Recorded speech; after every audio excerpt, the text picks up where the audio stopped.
travaille à l'accueil de Lyon-Part-Dieu. Je suis syndiqué à la CGT et je suis délégué du personnel. Pourquoi on est en grève en ce moment? Parce qu'on connaît une attaque un peu sans précédent au niveau du chemin de fer, qui concerne à la fois notre statut, c'est-à-dire très clairement nos conditions de travail, de rémunération et les droits afférents à l'exercice de notre métier. Et puis en même temps, une modification profonde du statut de l'entreprise qui va devenir une société anonyme, c'est-à-dire une société par action, et en réalité une société qui va rémunérer des actionnaires privés dans un futur plus ou moins rapide, mais on pense très rapide. Et que ça, c'est tout à fait contraire à l'intérêt notamment des salariés de la SNCF, mais surtout de ses usagers et de toute la population pour qui le train, ça doit être quelque chose qui comble des besoins sociaux, des besoins de déplacement. On a des taux de grève qui sont historiques. Alors historiques au niveau des roulants, ce qu'on voit tout de suite, c'est-à-dire des conducteurs de train, les mécanos, et puis au niveau des contrôleurs, avec des taux à 95% sur Part-Dieu, Perrache, dès les premiers jours de grève. Et ces taux, ils s'essoufflent quasiment pas jusqu'à maintenant. Selon les services, selon les salaires, c'est sûr que la grève n'est pas suivie de la même manière. Une des données à prendre en compte, c'est que beaucoup de cadres sont aussi en grève, alors que dans les mouvements précédents, c'était vraiment la population qu'on avait extrêmement de mal à toucher, ou en tout cas de façon très marginale. Et aujourd'hui, c'est vrai qu'il y en a un nombre significatif qui se sent partie prenante. On estime que depuis le début du mouvement, à l'heure qu'il est, il y a plus d'un cheminot sur deux qui a participé au mouvement.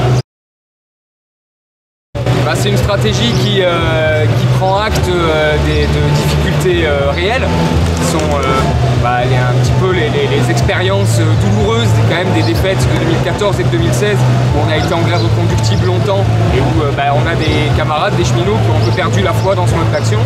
Et globalement, ce calendrier-là, beaucoup de cheminots y voient une capacité de désorganiser énormément la production et le fait que les trains roulent, parce que pour qu'un train roule, il faut que de temps en temps il aille au centre, que l'entretien soit réalisé, etc. Et aujourd'hui, tant qu'on a des très forts taux de grévistes sur les 2 jours sur 5, ça désorganise la production tout le temps. Alors, il faut savoir que dans le chemin de fer, depuis 2008, depuis Sarkozy, on a une comptabilité des jours de grève qui est très différente de ce qui est dans le privé. En réalité, on nous retire beaucoup plus de jours que ce qu'on fait réellement comme jour de grève, puisque la boîte nous supprime le salaire qui correspond aux jours qui sont des repos ou des congés qui peuvent être encadrants à partir de 3 jours. À partir de 3 jours, on a un jour qui saute en plus. À partir de 5 jours, c'est tous les jours qui sont compris à l'intérieur de l'arrêt de travail et qui sont encadrant cet arrêt de travail. Donc, pour les cheminots, beaucoup y ont vu une façon de faire grève à moindre coût qui les organisait beaucoup. Après, est-ce que ça suffit aujourd'hui pour faire reculer le gouvernement? C'est une question que certains d'entre nous se posent. Aujourd'hui, qui ne fait pas l'unanimité, ça pourrait aussi venir en fonction de l'évolution du mouvement social autour, puisqu'on a quand même cette chance, c'est de ne pas être isolé aujourd'hui dans le combat contre Macron. Il a allumé beaucoup de mèches et aujourd'hui il y a beaucoup de répondants et beaucoup d'explosifs. Notamment on voit, c'est avec beaucoup d'espoir, la massification du mouvement des jeunes, des étudiants contre Parcoursup et contre l'IDEX. Et ça, je pense que c'est quelque chose qui nous fait aussi beaucoup de bien au moral et qui pourrait, qui sait, nous amener aussi à passer la vitesse supérieure. En tout cas, tout ça se décidera en assemblée générale. Moi, je peux juste donner mon point de vue à moi. Alors nos revendications, on en a beaucoup. Contrairement à ce qu'on peut entendre énormément dans les médias, c'est pas le statu quo. Moi je milite à la CGT qui a déposé un contre-rapport Spinetta. Spinetta, c'est cet ancien PDG d'Air France que le gouvernement précédent avait mandaté pour faire un rapport général sur le ferroviaire, avec un truc totalement téléguidé, puisqu'il s'agissait de démontrer qu'il fallait rentabiliser, que le système était étouffé par la dette, mais au lieu de présenter des solutions par rapport à cette dette, en réalité on nous présente le statut cheminot et le statut de l'entreprise comme des freins au développement économique de l'entreprise. Nous on dit que c'est rigoureusement l'inverse. Donc on est résolument contre cette réforme, mais on porte aussi tout un tas de revendications parce qu'aujourd'hui, il ne faut pas se le cacher, le chemin de fer va très mal. Et d'ailleurs, si aujourd'hui notre préavis est si efficace et qu'en 2 jours on arrive à démobiliser la boîte, à démobiliser l'ensemble de ses capacités productives pendant les 3 jours restants, c'est aussi parce qu'ils ont supprimé tellement de postes dans tous les services qu'aujourd'hui il n'y a rien qui tient à la moindre friction. Et aujourd'hui, c'est bien ça qu'on pointe, c'est la désorganisation totale. Donc effectivement, les revendications qu'on a, c'est déjà de désengorger totalement le ferroviaire de sa dette. Ça veut dire la financer. Alors la financer effectivement par une reprise par l'État pour une part, parce que effectivement c'est l'État très largement par ses choix et ses choix stratégiques qui est responsable de la situation dans laquelle on est.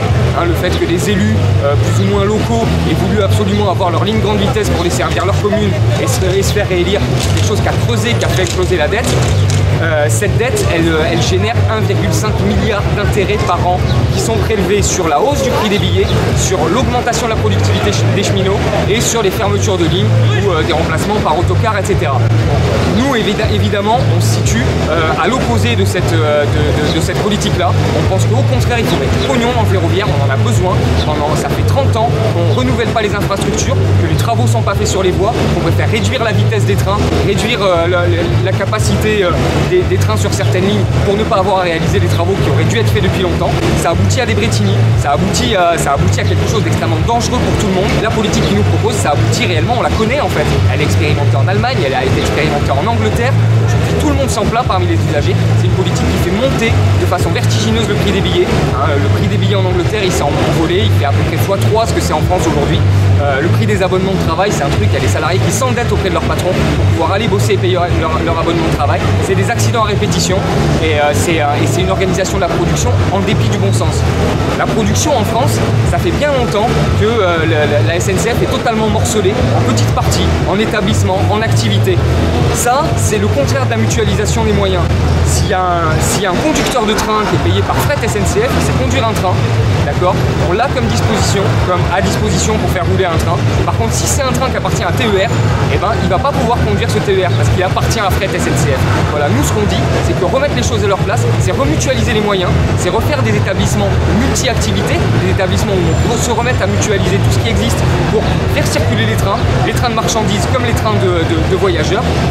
Et on attire l'attention sur le fait que l'arrivée de la concurrence là-dedans, c'est vraiment une fausse bonne idée, c'est vraiment une fausse promesse et qu'on a réellement tout à y perdre, que ce soit au niveau de sécurité, au niveau des tarifs, au niveau des dessertes. Aujourd'hui, ce que nous propose le gouvernement Macron, hein, c'est de supprimer jusqu'à 9000 km de lignes qui sont non rentables, qui étaient pointés dans le rapport Spinetta. Ces kilomètres de lignes, en réalité, il ne dit pas je vais les supprimer moi, mais en fait, il les balance aux régions, aux conseils régionaux, qui n'ont pas les moyens de les assumer. Donc c'est une façon très clairement de se débarrasser de ça. Nous, on demande aussi que le statut soit effectivement réactualisé, bien sûr. Il l'a été d'ailleurs. On nous dit souvent que le statut, c'est un truc qui date de 1920. Il a été réactualisé maintes fois pour coller aux nécessités des périodes, etc. Et puis en entérinant un rapport de force en réalité entre les cheminots et leur direction, entre les cheminots et le gouvernement.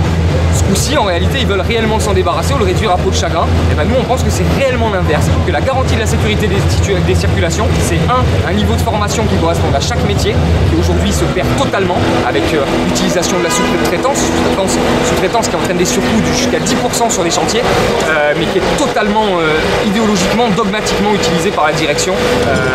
Voilà, donc on pense que tout ça, c'est à réinternaliser et qu'il y a des véritables économies à faire là-dessus, et pas sur le dos des cheminots, et pas sur le dos du service public. Il n'y a rien de précis dans ce qu'il dit. Cette dette, c'est pas la mienne. Moi, je vais pas lui donner mon statut parce qu'il reprend la dette de la SNCF, qui est la dette des politiques et de la direction de la SNCF, qui est une dette qui est notamment à laquelle sa ministre des Transports, Elisabeth Borne, a participé très activement pendant les 5 dernières années où elle était à la direction de la stratégie du groupe SNCF. Ça, c'est quelque chose qui nous reste totalement au travers de la gorge. Il n'est pas question qu'on aille aujourd'hui, sous prétexte de désengorger financièrement le ferroviaire, de s'attaquer à nos conditions qui sont déjà loin d'être des conditions privilégiées. Beaucoup de cheminots sont extrêmement mobiles, voient très peu leur famille. Le fait par exemple que beaucoup de médias s'insurgent que les familles, les belles familles par ascendance puissent bénéficier des facilités de circulation, de quelques fichiers qui leur permettent de ne pas payer le train. Ça leur permet. Ça permet à des petits enfants de cheminots de voir leurs grands-parents. Et ça, je pense que c'est quelque chose sur lequel il n'est pas question de reculer. C'est pas un avantage indu, c'est pas un truc de privilégié. Des trucs de privilégié, il y en a. C'est parmi les potes à Macron que ça se trouve. En pratiquant régulièrement des diffusions de tracts, d'informations aux usagers sur les marchés, mais aussi à la sortie des gares et aussi au lendemain des périodes de 2 jours de grève. Effectivement, on le sait très bien, on a pénalisé les usagers qui se rendent au travail qui vont en week-end, qui utilisent le train, et ben effectivement, le retour qu'on a, il est quand même globalement extrêmement positif. On a énormément de gens qui nous soutiennent et qui demandent comment nous soutenir financièrement. Et nous, ce qu'on leur répond, c'est le premier soutien, c'est quand même d'essayer de vous mettre en grève avec nous, en tout cas de pousser pour que dans vos entreprises, il y ait quelque chose, un espèce de tous ensemble qui se dessine contre la politique de Macron. Mais derrière ça, si vous ne pouvez pas, vous êtes en CDD, vous êtes retraité, vous ne pouvez pas faire ça, et ben effectivement, on peut alimenter aussi les caisses de grève des cheminots. Elles existent, c'est un baromètre du soutien d'une population qui est capable de s'engager, et y compris de mettre du pognon, à l'heure où les classes populaires elles sont quand même particulièrement déshabillées, pour que cette lutte-là, ce ne soit pas encore une défaite pour notre monde social. C'est une entreprise qui a du mal à recruter, par exemple des fractionnaires, des gens qui conduisent les trains. C'est une formation très longue.